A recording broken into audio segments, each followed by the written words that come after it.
One of my biggest concerns is the fact that there's been a complete travesty of justice here. Today, the survivor of a murder-for-hire plot is speaking out as the man, her ex-husband, who tried to hire a hitman to kill her, is being released from prison in just a matter of weeks, just 15 months after the incident. Thank you for joining us. I'm Renee McCullough. And I'm Matt Templeman. John Clarke was arrested on February 7th of 2023 after the man he tried to hire to kill his wife, Mandy Clarke, told police.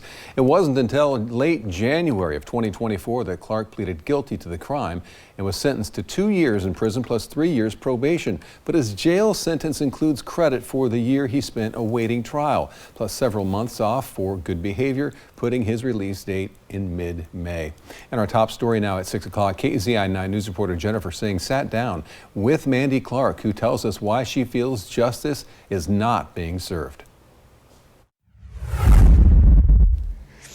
I just want to be able to move forward with my life and not constantly be in fear. After a total of just 15 months in jail, Mandy Clarke's ex-husband, John Clarke, who tried to hire a hitman to kill her just over a year ago, is getting out of prison in May. My house isn't sold. It's on a river. There's 100 acres of old growth across the river. There is no way for me to secure myself in that house. This comes after Mandy and her attorney tell me John was charged with solicitation of murder, not attempted murder, because police could not gather enough evidence, which Mandy says they never took the time to gather.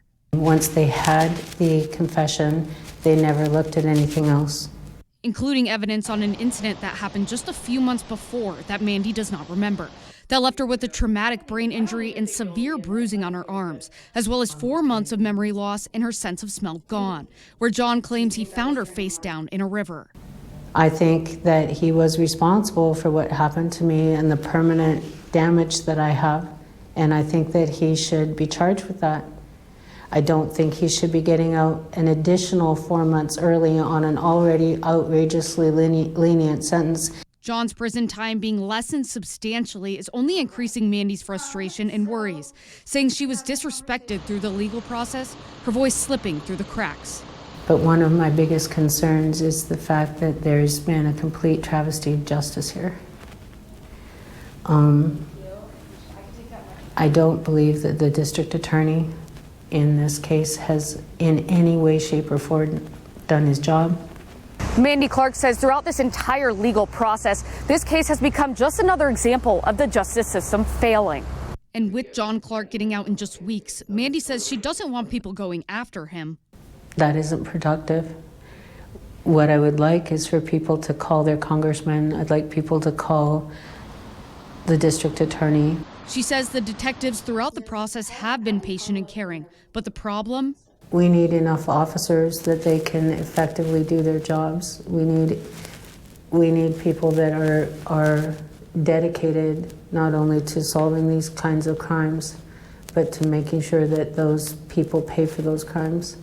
And that isn't what we have right now.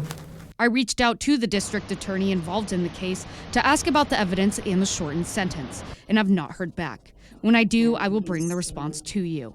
In Eugene, Jennifer Singh, KZI 9 News.